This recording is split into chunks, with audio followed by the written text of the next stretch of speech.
दिवसापूर्वी जालन्यात पालकमंत्री पंकजा मुंडेंना निवेदन देण्यासाठी आलेल्या शेतकऱ्याला पोलीस निरीक्षक संतोष साबळे यांनी ढकलून जमिनीवर पाडलं होतं।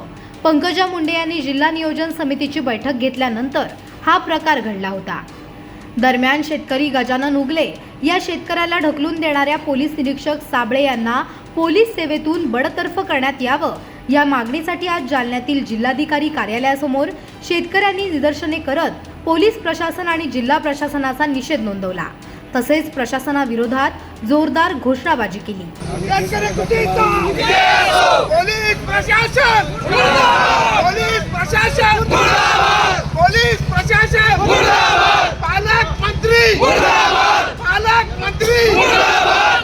शेतकऱ्याशी असभ्य वर्तन करणाऱ्या पोलीस प्रशासनाचा, शेतकऱ्याशी असभ्य वर्तन करणाऱ्या पोलीस प्रशासनाचा।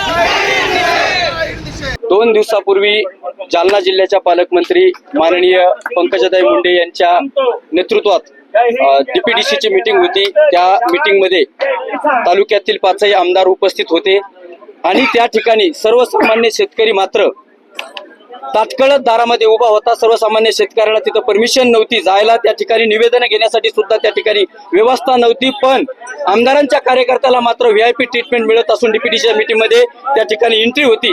म्हणून सर्वसामान्य शेतकऱ्यांचे चळवळीतल्या कार्यकर्त्यांचे निवेदन घेण्यासाठी वेळ मिळाला नाही। आमच्या चळवळीतला एक कार्यकर्ता, युवा शेतकरी संघर्ष समितीचा एक कार्यकर्ता निवेदन द्यायला वेळ भेटला नाही म्हणून शेवटला ताई बाहेर निघाल्यानंतर गेला, परंतु त्याला त्यांच्या पर्सनल सिक्युरिटीने बाहेर ढकललं। पोलीस यंत्रणेने त्याची गचुंडी धरून त्याला बाहेर काढलं।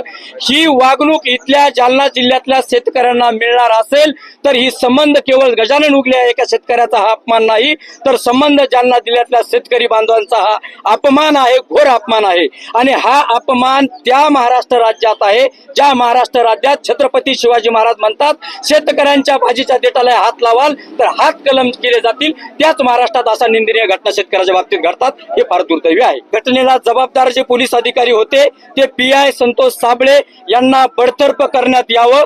अशा पद्धतीचं वागणूक शेतकऱ्यांना मिळत असेल तर अशा संपूर्ण शेतकऱ्याच्या वतीनं त्या अधिकाऱ्यांना बडतर्फ करण्याची आमची प्रामुख्याने मागणी आहे। अल्टिमेटम काय? अल्टिमेटम आहे येत्या 2 दिवसामध्ये, जर आम्ही आज निवेदन एसपी साहेबांना दिलेलं आहे, 2 दिवसामध्ये संबंधित अधिकाऱ्यावर कारवाई झाली नाही, आज आम्ही या तालुका पोलीस ठाण्यामध्ये त्यांच्या विरोधात एनसी देखील दाखल करत आहोत। जर त्यांच्यावर ग्रितसर कारवाई होऊन शिस्तभंगाची कारवाई असेल, त्यांच्यावर योग्य ती कारवाई जी काही असेल ती झाली नाही तर आम्ही येणाऱ्या काळामध्ये पुन्हा एकदा इथल्या शेतकऱ्यांना अपमानित करणाऱ्या या सरकार आणि पोलीस प्रशासनाविरोधात मोठं आंदोलन उभं करणार।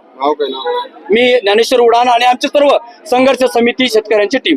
या शेतकरी संघटनेच्या नेत्याला, कार्यकर्त्याला शेतकऱ्याचे प्रश्न सरकारच्या समोर मांडत असताना जी पोलीस प्रशासनानं वागणूक दिली त्या घटनेचा मी मातंग मुक्ती सेनेचा महाराष्ट्राचा अध्यक्ष या नात्यानं, मी स्वतः अशोक साबळे अध्यक्ष मातंग मुक्ती सेना महाराष्ट्र राज्य, मी या गोष्टीचा धिक्कार करतो आणि या आंदोलनाला माझ्या संघटनेचा पाठिंबा देण्यासाठी मी इथं आलोय।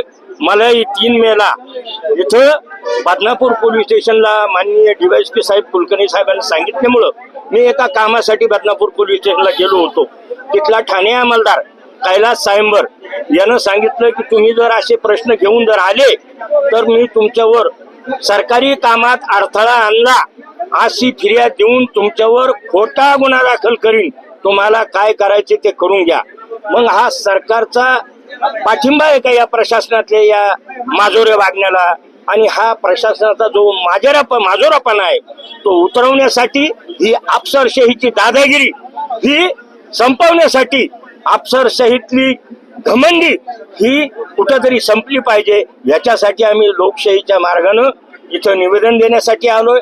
आणि शेतकरी संघटनेचे जे आता या पुढचे जे आंदोलन राहील या मागणीसाठी, त्या मागणीला पाठिंबा देण्यासाठी मी आणि माझी संघटना मातंग मुक्ती सेना आम्ही सोबत राहू एवढं बोलतो, थांबतो। जय महाराष्ट्र, जय हिंद।